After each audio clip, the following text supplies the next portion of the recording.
The great dome of the Galactic Council stretched high above the assembly floor. Hundreds of alien beings filled the curved seats that rose in perfect circles toward the ceiling.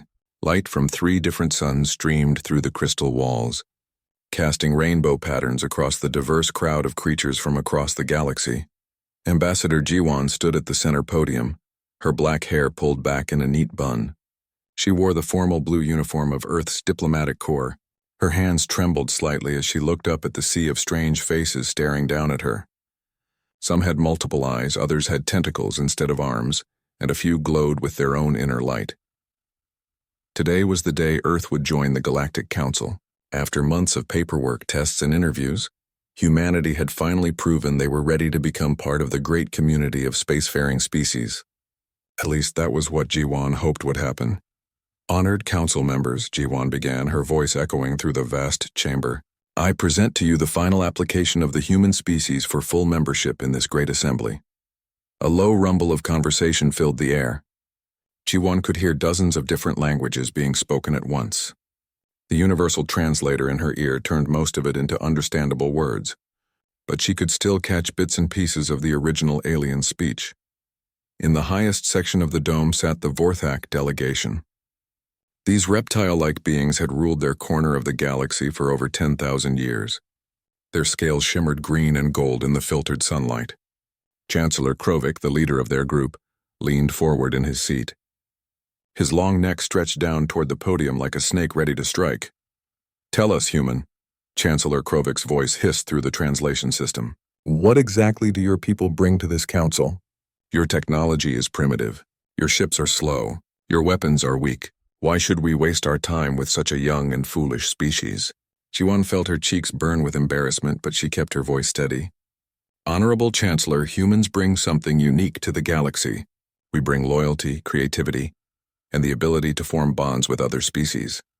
This statement caused an explosion of noise from the assembled aliens. Some laughed with sounds like breaking glass. Others made clicking noises with their mandibles. A few simply stared with what looked like confusion. High up in the observation deck, Hyunwoo shifted uncomfortably in his seat. As one of the first human traders to work in galactic space, he had been invited to watch the proceedings. Beside his chair sat his golden retriever, Beta. The dog's tail wagged slowly as she watched the crowd below. On Hyunwoo's other side, his tabby cat Nuri cleaned her paws with careful attention. Several alien observers had already moved away from Hyunwoo when they noticed his animals. Most species in the galaxy viewed other creatures as either food or tools. The idea of keeping animals for companionship seemed stupid and wasteful to them. Did she say bonds with other species? The voice belonged to Prime Minister Zelix of the Zalari people. The Zalari looked like living crystals, their bodies made of clear blue stone that rang like bells when they moved. Surely she does not mean those creatures sitting with the trader up there. Chancellor Krovik's head turned toward the observation deck. His yellow eyes focused on Bada and Nuri with the look a predator gives potential prey. Ah yes, we have heard about this strange human custom. They keep lesser animals as what they call pets. The word pets caused another wave of laughter through the assembly. To most galactic species, the concept was completely foreign. The strong ruled the weak. The intelligent used the unintelligent. That was the natural order of things. These pets, continued Chancellor Krovik, they serve no purpose except to consume resources and provide emotional comfort to their owners. It shows how weak and sentimental humans truly are. Jiwon's jaw tightened, but she forced herself to remain calm. Our animal companions are partners, not just pets. They help us in many ways that might not be immediately obvious to other species. Partners? This came from Commander Thex of the warrior caste of Braktos. His forearms gestured dismissively while his armored exoskeleton clicked against his chair. What partnership can exist between a thinking being and a dumb animal? Do they help you build ships? Do they fight in your wars? Do they solve mathematical equations? They help us in ways that are harder to measure, Jiwan replied. They provide companionship, emotional support, and loyalty that never wavers. The laughter grew louder. Several delegates began making jokes in their native languages. The translator could not keep up with all of them, but Jiwan caught enough to understand that they were mocking human weakness and stupidity. Up in the observation deck, Hyunwoo felt anger building in his chest. Bada seemed to sense his mood and pressed her warm body against his leg. Her brown eyes looked up at him with concern. Nouri stopped cleaning herself and fixed her green gaze on the crowd below, her ears flattened against her head. "Perhaps," said Chancellor Krovik with what might have been a smile on his reptilian face, "we should require all human ships to carry these pets as a condition of their membership. That way other species will know immediately that they are dealing with a species too foolish to understand proper hierarchy." This suggestion brought applause from many parts of the assembly. Some delegates stamped their feet or tentacles on the floor.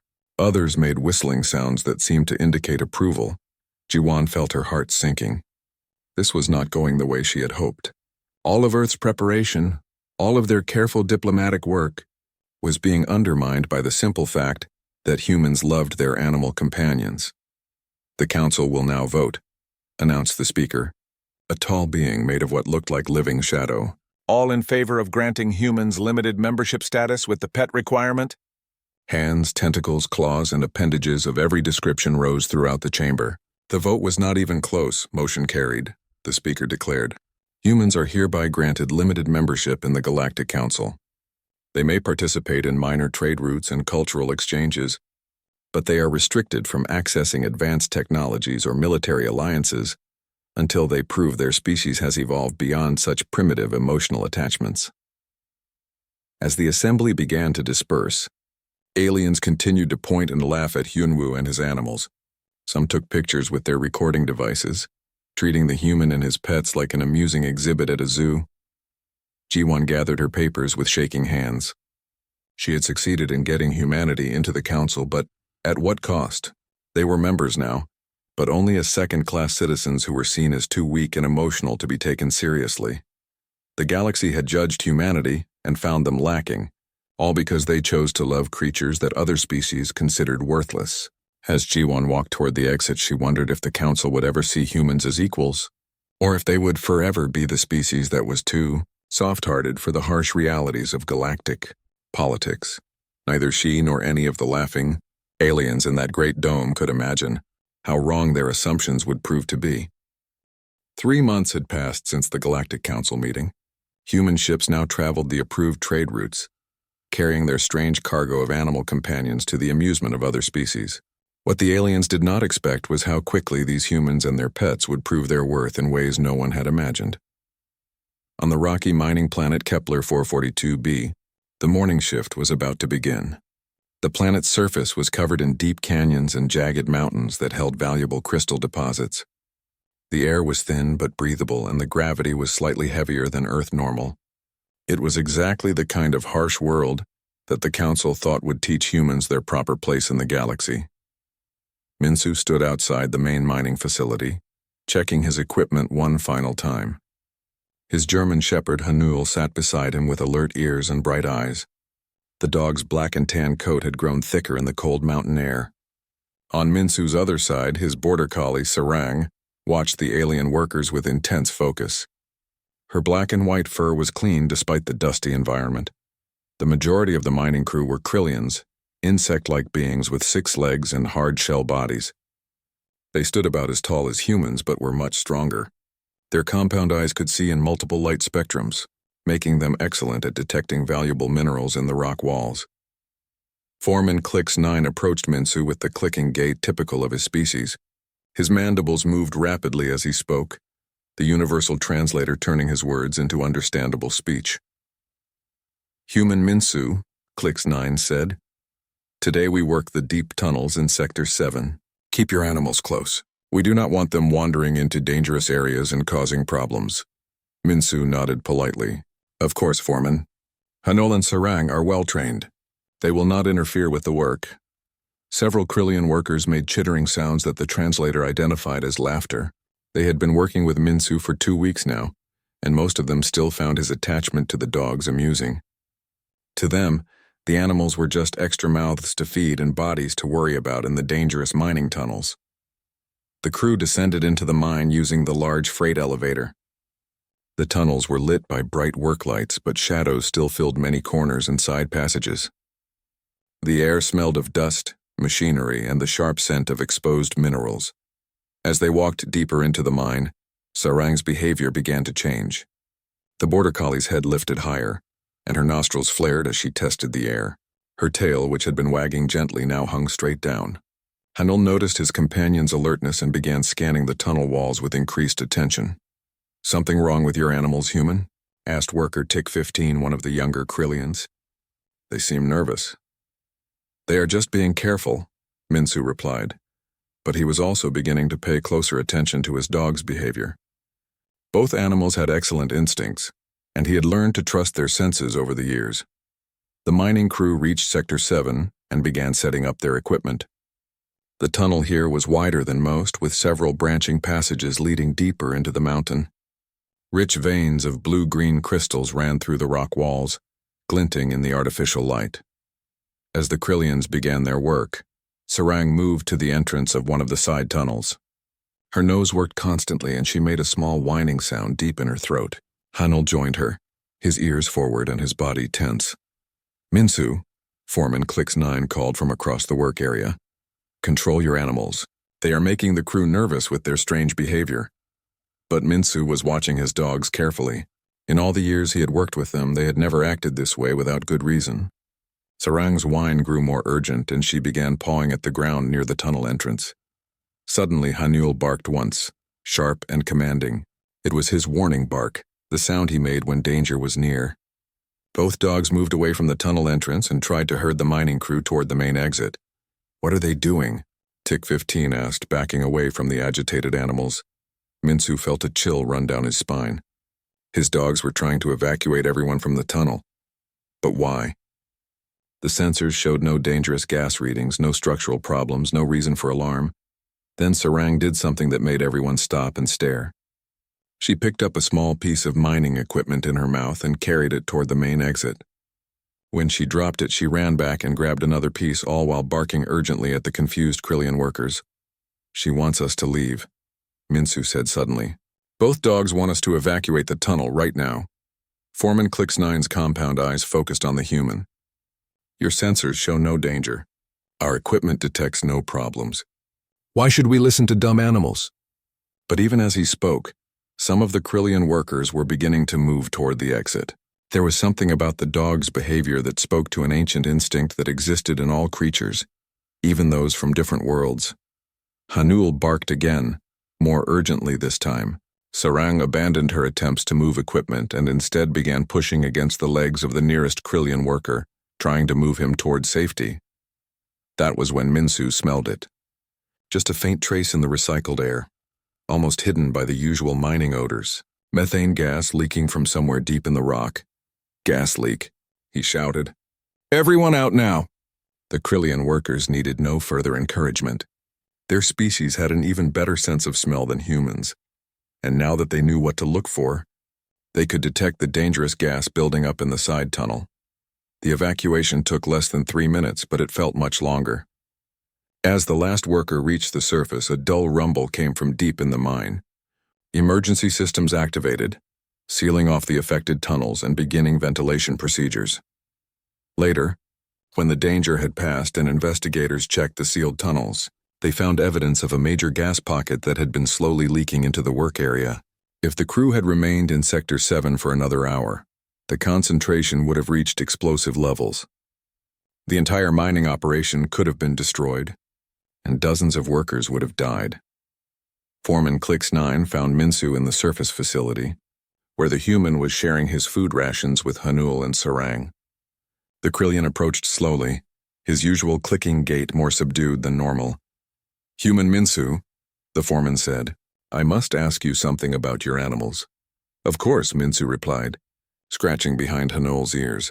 "How did they know about the gas leak when our sensors detected nothing?"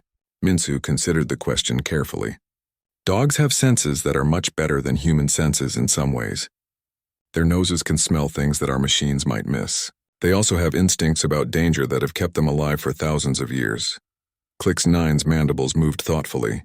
"And they warned us because they care about our safety?" "They warned us because I care about your safety," Minsu explained. Dogs are very good at understanding the emotions and relationships of their human companions. They knew that your safety was important to me, so it became important to them too. The Krillian foreman was quiet for a long time. Finally, he spoke again. "I think I have been wrong about your pets, human. They are not just animals you keep for amusement.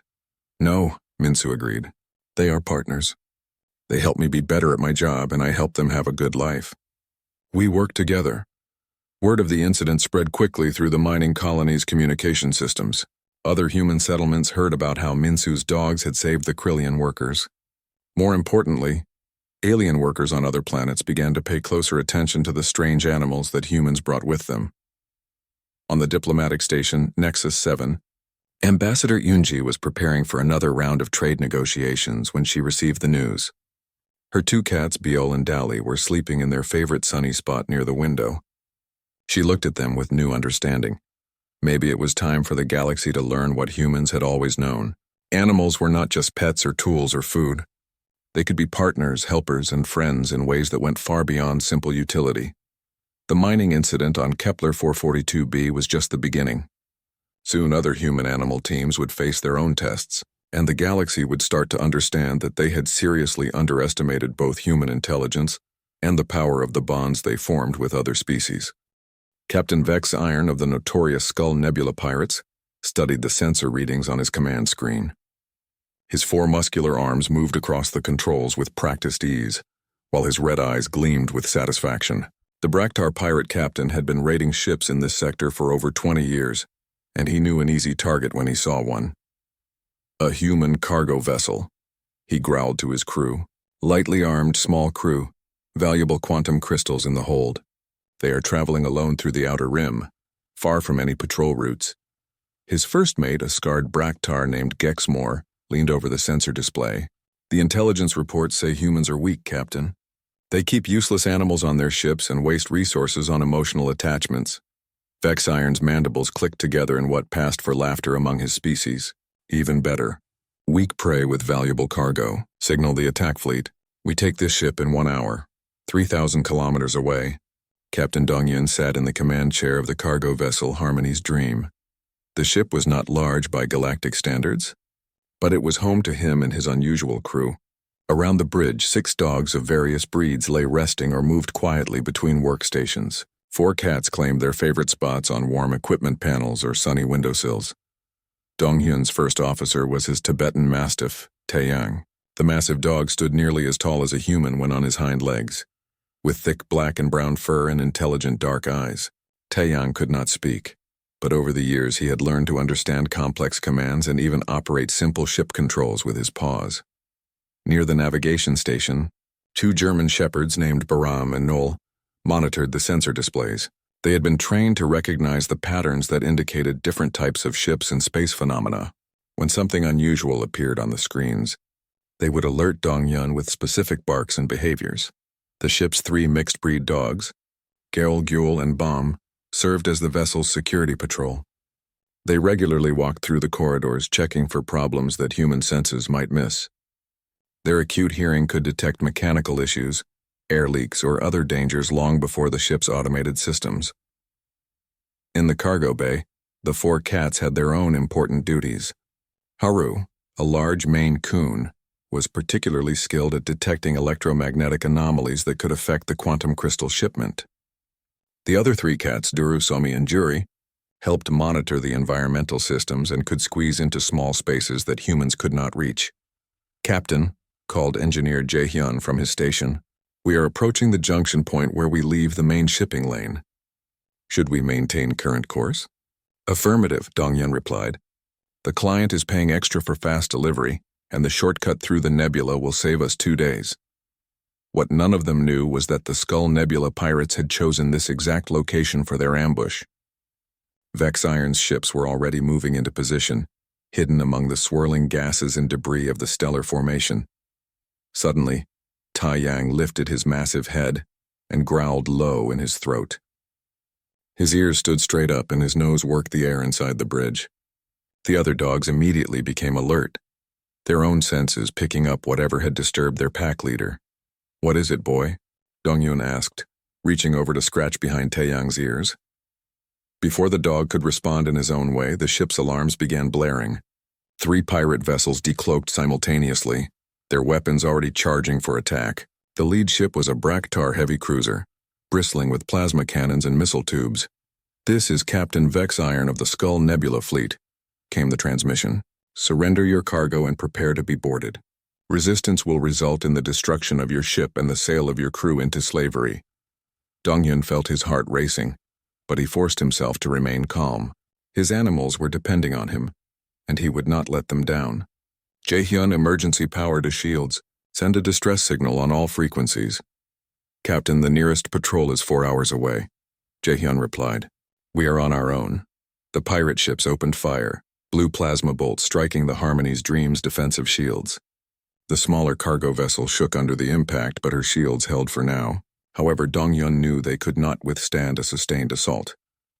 They are coming alongside for boarding, reported sensor operator Kyung-hoon. 3 ships, at least 60 pirates total. As if responding to some unheard signal, all 10 of the ship's animal companions moved to different positions throughout the vessel.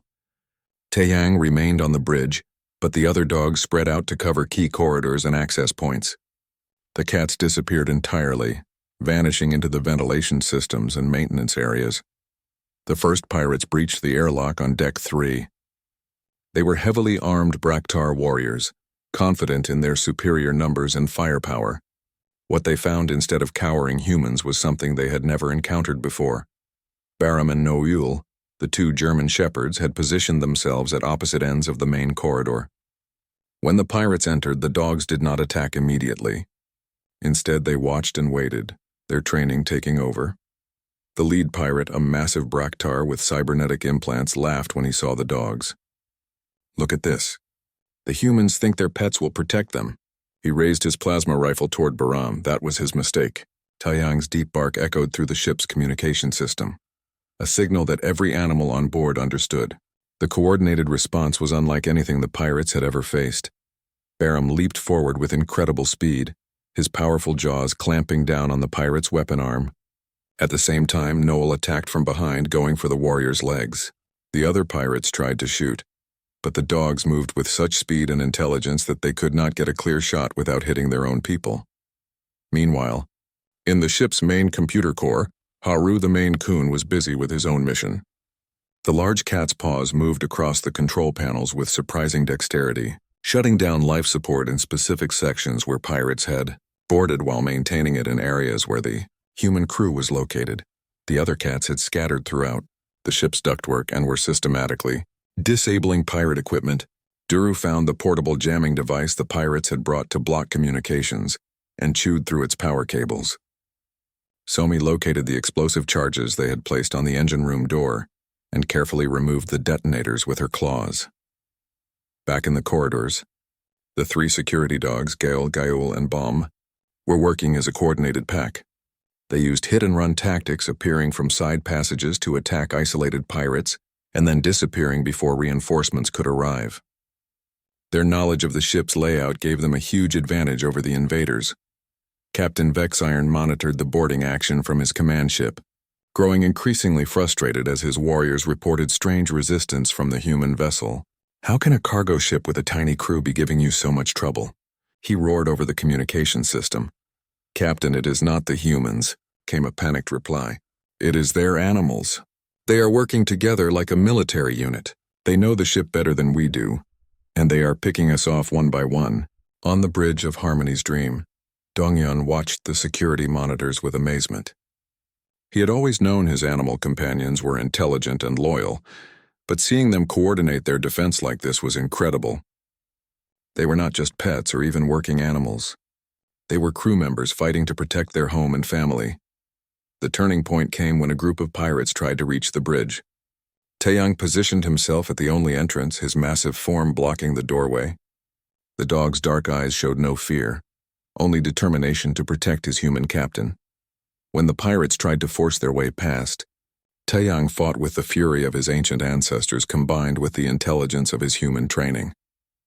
His size and strength were impressive, but it was his tactical thinking that truly surprised the attackers. He used the narrow doorway to limit their numbers advantage and fought with the patience of a trained guardian. After 30 minutes of chaotic battle throughout the ship, Captain Vexiron made the decision that no pirate captain ever wanted to make. All units retreat to the ships. We are withdrawing from this target. Captain, we outnumber them 10-1, protested Gexmoor. And we have lost 15 warriors to their animals. Vexiron snapped back. I have been raiding ships for 20 years, and I have never seen anything like this. These creatures fight like demons, but they think like generals. Retreat now before we lose any more people. As the pirate ships pulled away and jumped to hyperspace, the crew of Harmony's Dream slowly emerged from their battle stations. The human crew members looked around in amazement at the damage caused by the brief but intense fight. Donghyun knelt down beside Taeyang, checking the big dog for injuries. Apart from a few scratches, the Tibetan Mastiff was unharmed. Around the ship, the other animals were also mostly unhurt, though several showed signs of the fierce battle they had just fought. How did they know what to do? Asked Jae-hyun, staring at the security footage of the coordinated animal response. Donghyun smiled as he petted Taeyang's massive head. They have been watching us work for years. They understand this ship, they understand teamwork, and most importantly, they understand that we are family. When family is threatened, you fight with everything you have. The distress signal had been received by a nearby patrol, and within hours the Harmony's Dream was surrounded by Galactic Defense Force vessels. The investigators who came aboard to take statements could hardly believe what they saw in the security recordings. For the first time in galactic history, a small cargo ship had successfully repelled a major pirate attack using tactics that no military academy had ever taught. The secret weapon had not been advanced technology or superior firepower, but the unbreakable bond between humans and their animal companions. Word of the incident spread quickly through the galactic communication networks. The species that had laughed at human pets just months before were now asking questions about how such a thing was possible. Captain Vexiron, meanwhile, updated his target database to mark all human vessels as extremely dangerous and avoid at all costs. He never did figure out exactly what had happened on that cargo ship, but he knew he never wanted to face those creatures again. The galaxy mocked human pets. Part 4. The revelation spreads. The security footage from the Harmony's Dream played for the 15th time in the central analysis chamber of the Galactic Defense Force headquarters. Admiral Krexthal of the Vorthak Navy paused the recording at the moment when the human dogs coordinated their attack on the Braktar pirates. His yellow eyes studied every detail of the tactical maneuver. Run the analysis again, he commanded his aide. A younger Vorthak officer named Sub-Commander Yixalan. Admiral, we have already studied this footage for 3 days. Yixalan replied carefully. The results are always the same. The human animals displayed tactical awareness and coordination that exceeds the training of most military units. Admiral Krexthal's neck stretched forward as he leaned closer to the screen. That is exactly what concerns me. These creatures have no formal military training, no command structure that we can identify, and no communication technology, yet they fought like veterans of 100 battles. Across the galaxy on the research station Andromeda Prime, xenobiologist Sungmin was having his own revelations about human-animal relationships. His laboratory had become famous throughout the scientific community, not for its advanced equipment, but for its unusual research assistant, Jinu. A border collie with black and white fur and incredibly intelligent eyes sat beside Sungmin as the scientist worked at his computer terminal. The dog watched the screen intently, occasionally making soft sounds when interesting data appeared. Over the months they had worked together, Sungmin had begun to understand that Jinu was not simply watching, but actually comprehending the research. Show me the genetic comparison between Earth canines and Rigelian pack hunters again, Sungmin said to his computer. The data appeared on screen, showing 2 different evolutionary paths that had arrived at remarkably similar results. Jinu made a small whining sound and pawed at the screen, pointing to a specific section of the genetic code. Sungmin looked closer and realized that the dog had identified a connection he had missed. The intelligence markers in Earth dogs were not just similar to those in other species, they were actually more developed in some areas. Computer, begin new analysis, Sungmin commanded. Cross-reference human neural patterns with canine neural patterns during cooperative tasks. What the computer revealed made Sungmin sit back in his chair with surprise. When humans and dogs worked together, both species showed increased brain activity in areas related to problem-solving, pattern recognition, and emotional bonding. They were not just cooperating, they were actually becoming smarter together. Jinu, Sungmin said softly, I think I understand now. You are not just a pet or even a working animal. You are a partner in every sense of the word. The dog's tail wagged. and he made a sound that somehow conveyed agreement and satisfaction. Sungmin began writing what would become the most important scientific paper of his career. Symbiotic Intelligence, the Human-Animal Partnership Paradigm. Challenged everything the galaxy thought it knew about consciousness, intelligence, and the relationships between species. Meanwhile, in the military command centers of dozens of worlds, analysts were studying the pirate attack recordings with growing concern. The implications were staggering. If humans could train their animals to fight with such coordination and intelligence, what did that say about human military potential? General Thokmar of the Zalari Crystal Cities called an emergency meeting of his senior staff. The conference room was filled with the musical chiming sounds that his people made when they were agitated or confused. "The humans have been playing a game with us," he announced to the assembled officers. "They allowed us to think they were weak and sentimental. But this footage proves otherwise.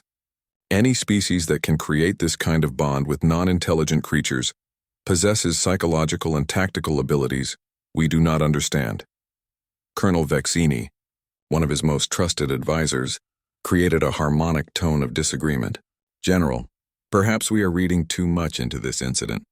It was only one ship, after all. One ship that defeated 60 armed pirates using tactics that none of our military academies teach," General Thokmar replied sharply. "If they can do this with cargo ship animals, what could they do with purpose-trained military units?" The question hung in the crystalline air of the conference room, like a challenge that no one wanted to answer. On the diplomatic station Nexus 7, Ambassador Yunji was experiencing her own moment of understanding about her feline companions. She sat in her private office preparing for the next day's trade negotiations with the Cortharian Empire. Her two cats, Biol and Dali, lay on her desk among the diplomatic papers. As Yunji reviewed the negotiation points, she noticed something interesting. Whenever she read sections of the proposed treaty that contained hidden disadvantages for humanity, Biol would move to sit directly on those papers. When she read sections that seemed favorable, Dali would purr and rub against her hand. At first she thought it was coincidence, but as she tested the pattern repeatedly, she realized her cats were somehow sensing her emotional responses to different parts of the treaty and reacting accordingly. They could not read the words, but they could read her stress levels, her satisfaction, and her concerns with remarkable accuracy. "You two are better at detecting deception than most professional diplomats," she told the cat softly. "No wonder the alien negotiators seem uncomfortable when you stare at them during meetings." Word of Sungmin's research began to spread through the galactic scientific community. His paper was downloaded millions of times in the first week after publication. Research stations across the galaxy requested copies of his data for independent verification.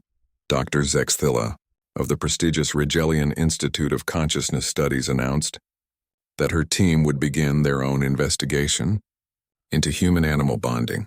The Meridian University of Advanced Biology created an entire new department dedicated to studying what they called interspecies symbiotic intelligence. But the most significant reaction came from an unexpected source. The ancient ethereals, beings of pure energy who rarely interfered in galactic affairs, sent a message to the Galactic Council that simply read, "The humans understand something that the rest of you have forgotten. Perhaps it is time to listen instead of laugh." Coming from a species that was older than most civilizations, this statement carried enormous weight. The ethereals had not communicated directly with the Council in over 1,000 years. Chancellor Krovik of the Vorthak delegation found himself in an uncomfortable position. 3 months earlier, he had openly mocked humans for their emotional attachments to lesser creatures. Now, military analysts from across the galaxy were studying those same creatures as examples of advanced tactical thinking. He called a private meeting with his senior advisors in his quarters on the council station. The room was decorated in the traditional Vorthak style, with heat lamps and comfortable resting surfaces that reminded him of his home world. "The humans have made us look foolish," he admitted to his staff. "We judge them based on our own understanding of proper relationships between species. We never considered that their way might actually be superior to ours." His chief advisor, an elderly Vorthak named Krixtal, nodded slowly. "The question now is what we do with this knowledge. Do we admit our mistake publicly, or do we quietly change our policies and hope no one notices our previous error?" The entire galaxy is watching, Chancellor Krovik replied. There is no hiding our mistake. The only question is whether we learn from it or double down on our prejudices. Similar conversations were happening in government buildings and military headquarters throughout the galaxy. The species that had dominated space for millennia were being forced to reconsider their basic assumptions about intelligence, consciousness, and the value of emotional bonds. The Braktar Pirate Federation quietly issued new guidelines to all their raiding crews. Avoid human vessels at all costs. The Cortharian Empire began studying human psychology texts. The Zalari started experiments in bonding with other crystal-based life forms on their home worlds. On Earth, the news of humanity's changing status in the galaxy was received with a mixture of pride and concern. President Kim Soo-young addressed the United Nations with a speech that was broadcast across human space. Our animal companions have been our partners for thousands of years, she said from the podium in New York.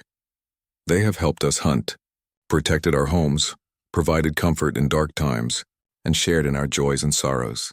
Now the galaxy is beginning to understand what we have always known. Intelligence takes many forms, and the bonds we choose to make define who we are as a species. But not everyone in the galaxy was pleased with humanity's rising reputation. In the shadows of the Skull Nebula, other powers were watching and planning. They had built their strength on the assumption that might made right, that the strong should dominate the weak. The idea that emotional bonds could be a source of power rather than weakness threatened everything they believed.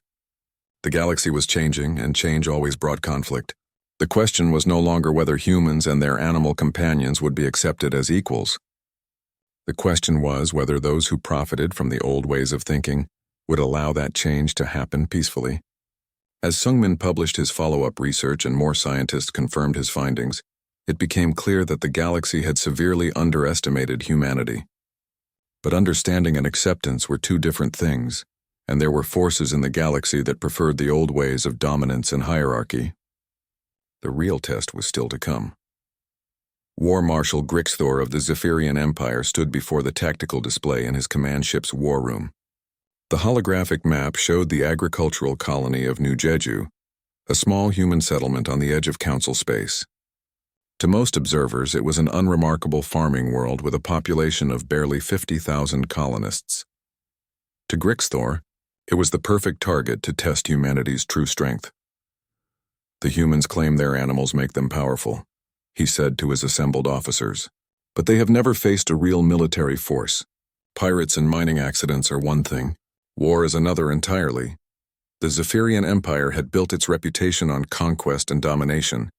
Their warriors were trained from birth to fight. Their weapons were among the most advanced in the galaxy, and their ships were designed for one purpose: to break the will of their enemies through overwhelming force. General Vakran, Grixthor's second-in-command, studied the intelligence reports about New Jeju. The colony has minimal defenses, Marshal. Basic shields, outdated weapons, and a small security force. They rely on their agricultural exports and council protection for survival. Council protection that will take days to arrive once we begin our attack. Grixthor smiled, showing rows of sharp teeth. By then the colony will have surrendered, and we will have proven that human sentimentality is a weakness that can be exploited. The Zephyrian Empire had been watching humanity's rising status in the galaxy with growing concern. Their entire culture was built on the belief that emotion and attachment made a species weak. If humans could prove otherwise, it would undermine everything the Zephyrians stood for. On New Jeju, the morning shift was beginning in the agricultural processing centers. The colony specialized in growing hybrid crops that could survive in multiple planetary environments, making their food exports valuable throughout the galaxy. Most of the colonists were farmers, technicians, and their families who had come to this world seeking a peaceful life. Jihoon walked through the main settlement with his Belgian Malinois, Garam, at his side. As the colony's security chief, Jihoon was one of the few residents with serious military experience.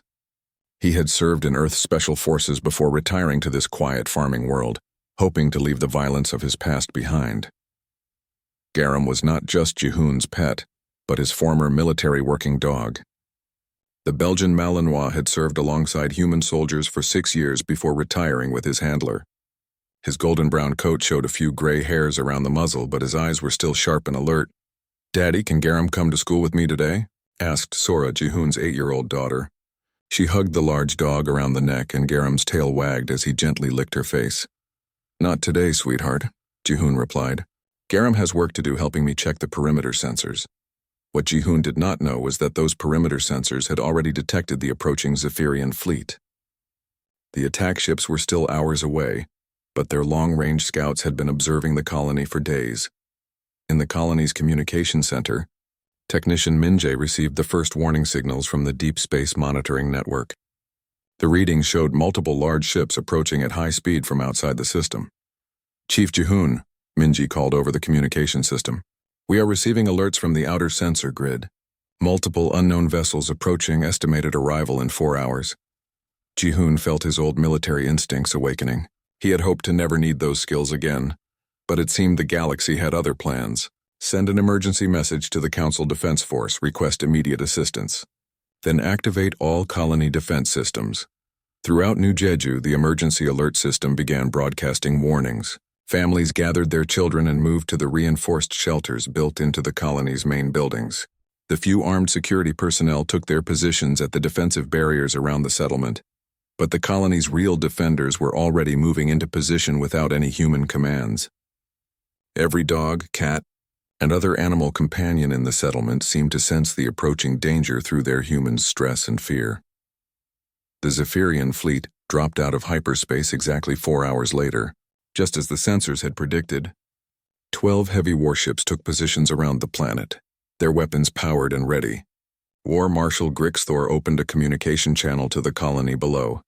"Human settlers of New Jeju," his voice boomed through every speaker in the colony. "You will surrender immediately and submit to Zephyrian rule. Any resistance will result in the complete destruction of your settlement and the enslavement of your population." In the colony's command center, Jihoon studied the tactical display showing the enemy fleet. The numbers were overwhelming. 12 warships against a farming colony with basic defenses. In any normal military calculation, surrender would be the only logical choice. But Jihoon had spent years learning that logic was not the only factor in warfare. He looked down at Garam, who stood beside his chair with ears forward and muscles tensed. The dog's behavior told him that surrender was not an option that would be accepted. "This is Security Chief Jihoon of New Jeju Colony," he responded over the open channel. "We are peaceful farmers under the protection of the Galactic Council. Your attack on this settlement is a violation of galactic law." Grixthor's laughter echoed through the communication system. "The Council is far away, human.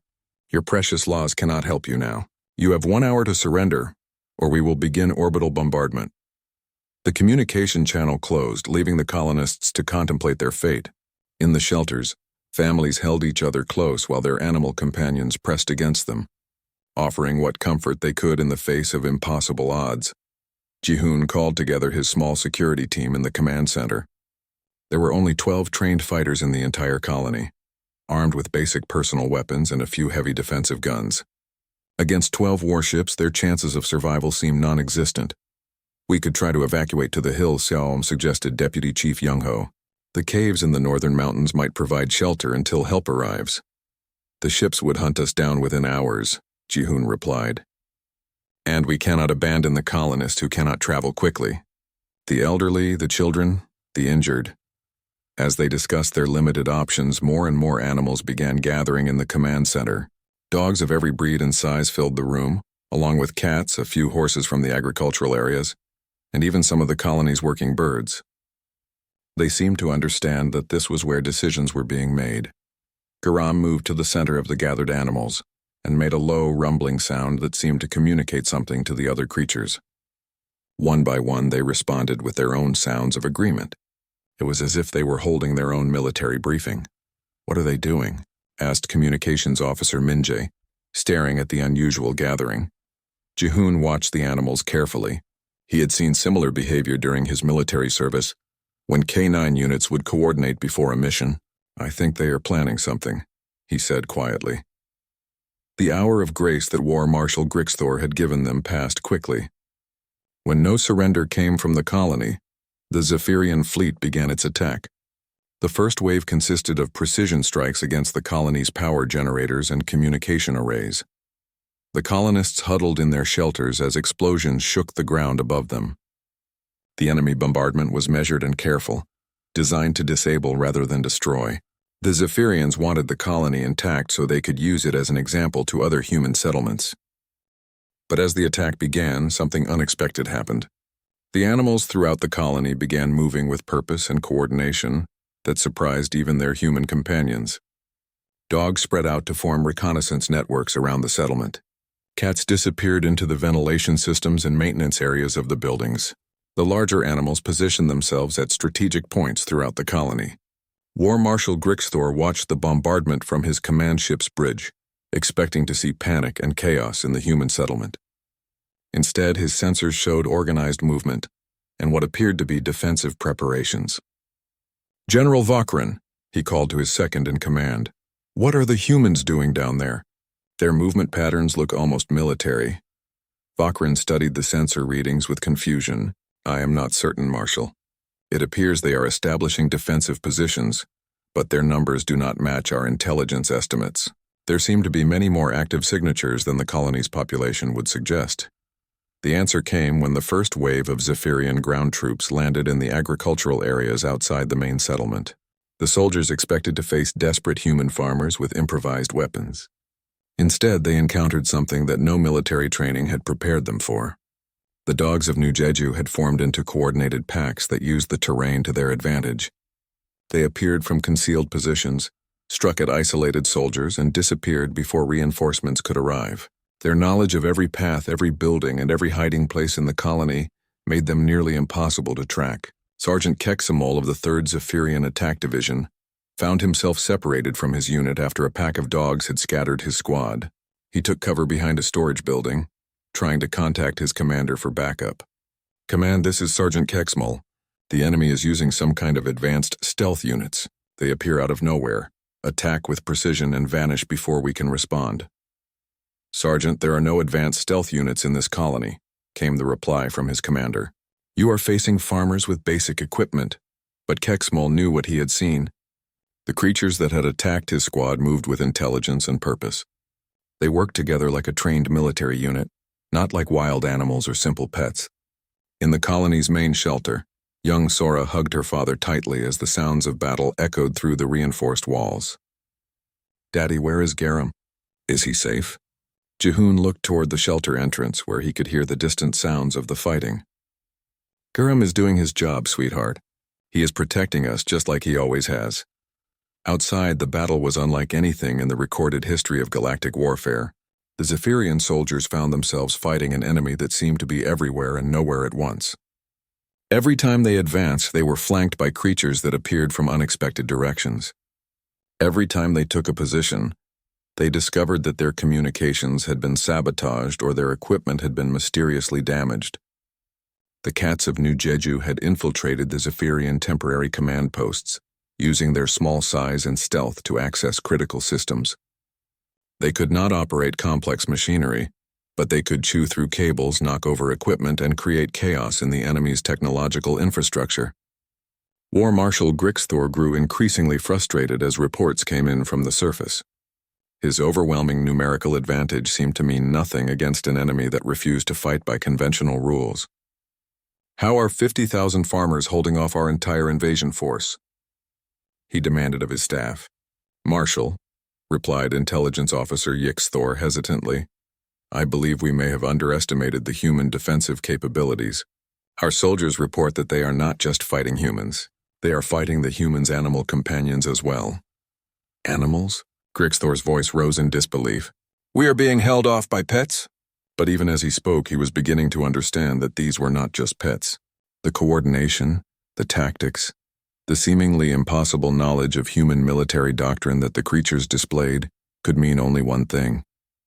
Humans had somehow created true partnerships with other species, partnerships that made both sides more effective than either could be alone. The siege of New Jeju continued for 3 days. The Zephyrian Empire had expected victory within hours, but instead found themselves locked in a battle that challenged everything they thought they knew about warfare.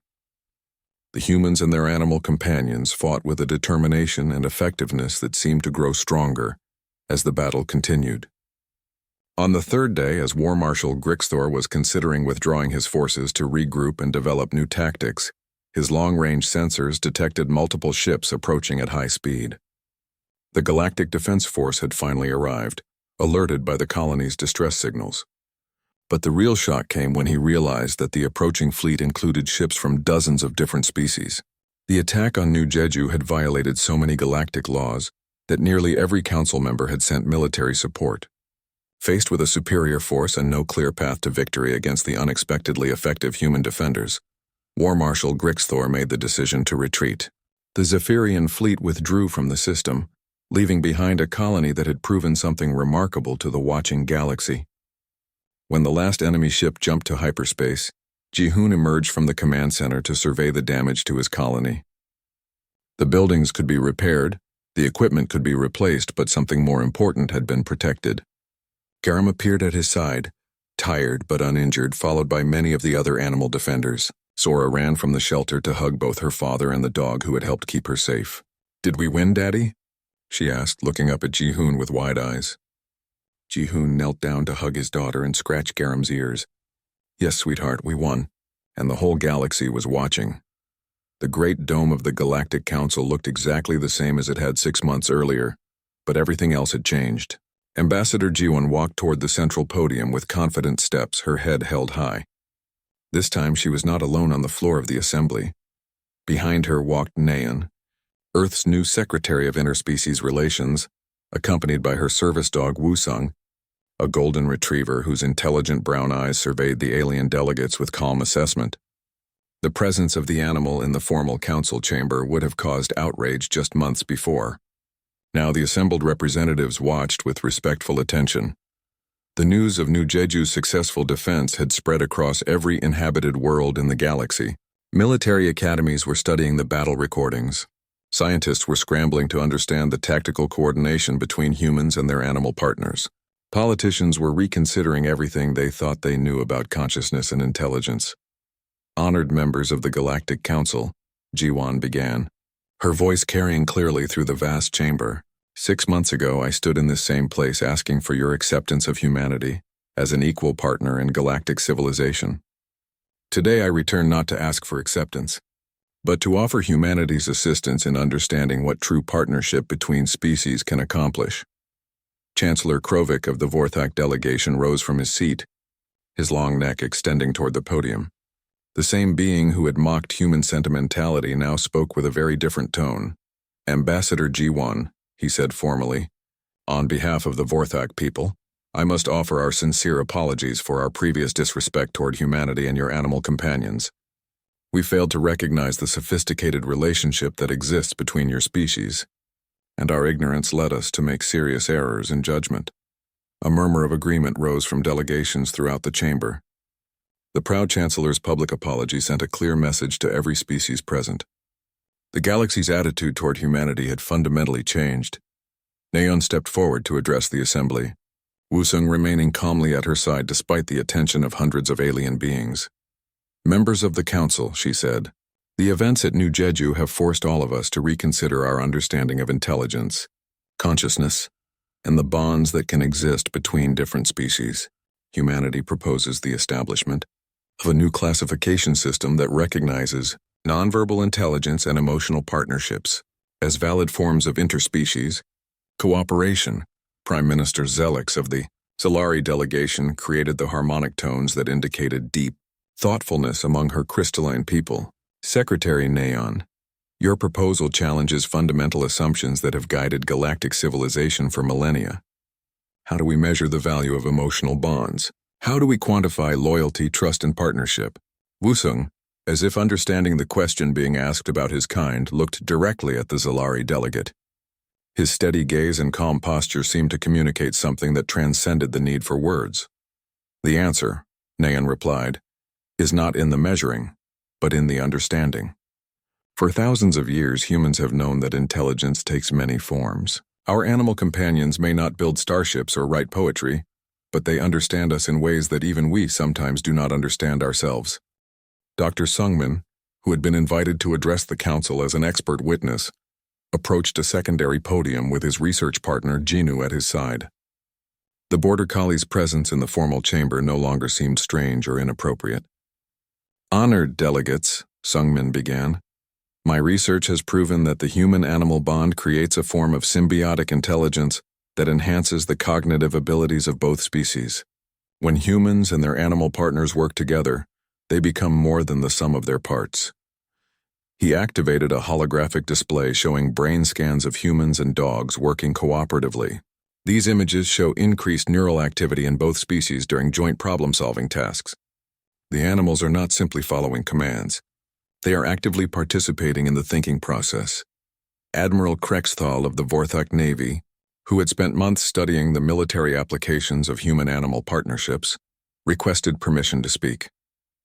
The tactical advantages displayed during the defense of New Jeju represent a paradigm shift in military thinking, he admitted. Human forces coordinating with animal partners demonstrated capabilities that our most advanced AI systems cannot replicate.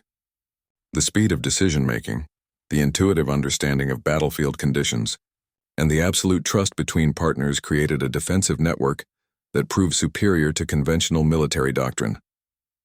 General Thokmar of the Zalari Armed Forces chimed his agreement. Our analysis indicates that attempting to replicate these capabilities through technology alone would require computational resources that exceed our current manufacturing capacity by several orders of magnitude. The biological solution that humans have developed is both more efficient and more adaptable than any artificial alternative. In the observation galleries above the main floor, representatives from dozens of species watched the proceedings with intense interest. The implications of what they were hearing extended far beyond military applications. If emotional bonds could enhance intelligence and effectiveness, then the entire structure of galactic civilization might need to be reconsidered. War Marshal Grixthor of the Zephyrian Empire, who had been captured during a follow-up council investigation of the New Jeju incident, sat in a secured section of the gallery. His military pride had been shattered by his defeat at the hands of farmers and their animal companions, but he was beginning to understand that his loss represented something larger than a simple tactical failure. The strength we thought we possessed through dominance and fear, he had told his interrogators, was nothing compared to the strength they found through trust and partnership. As the formal presentations concluded, Chancellor Krovik made an unprecedented request. Ambassador Jiwon, Secretary Nayeon, would it be possible for delegations from our various species to visit human settlements and observe these partnerships firsthand? We have much to learn from your people. The request was remarkable.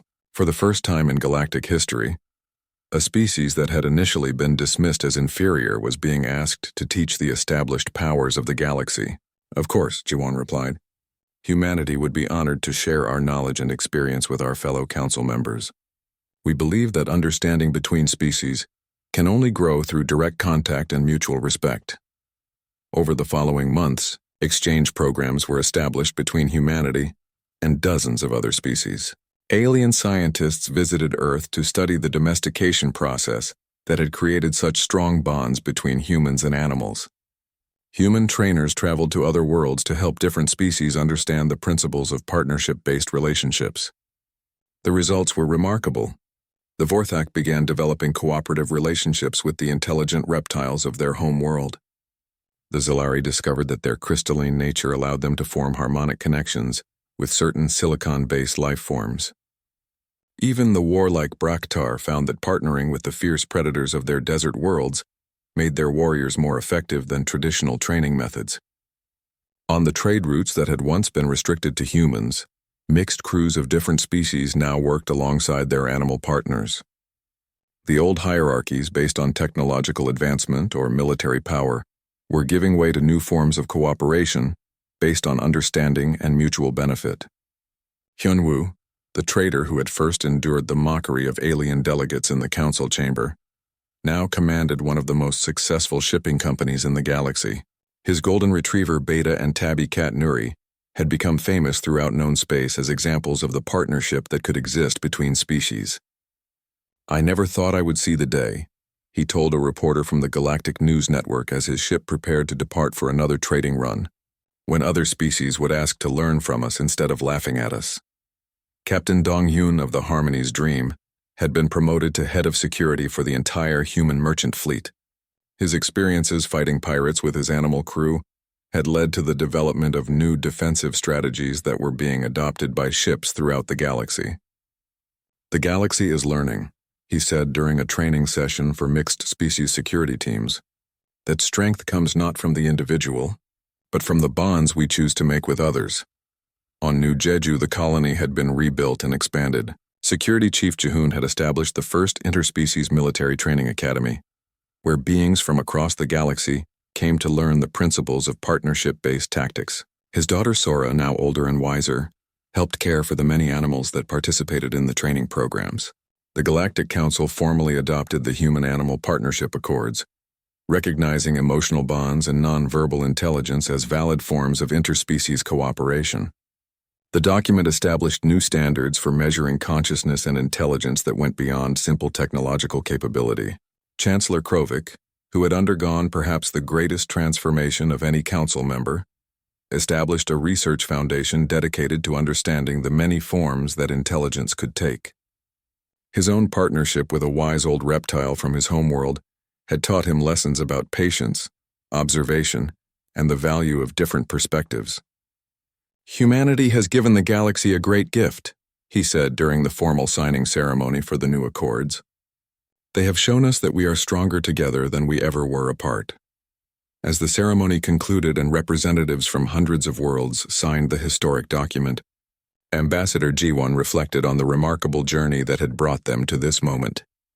Humanity had entered the galactic community as objects of mockery and condescension. They were leaving as teachers and partners in a new form of civilization, based on understanding rather than dominance. The galaxy had learned that the bonds humans formed with their animal companions were not signs of weakness, but demonstrations of a kind of strength that could transform civilizations. Intelligence, consciousness, and worth could not be measured by technology alone, but had to include the capacity for trust, loyalty, and love. In the end, the species that had been mocked for caring too much about their pets had taught the galaxy to care about each other. The humans and their animal partners had not just earned respect, they had shown everyone what respect truly meant. As the great dome of the Galactic Council emptied, and representatives returned to their ships to carry news of the new accords to their homeworlds, one thing was clear. The galaxy would never again make the mistake of underestimating the power of the bonds that thinking beings could choose to forge with one another. The age of dominance was ending. The age of partnership had begun.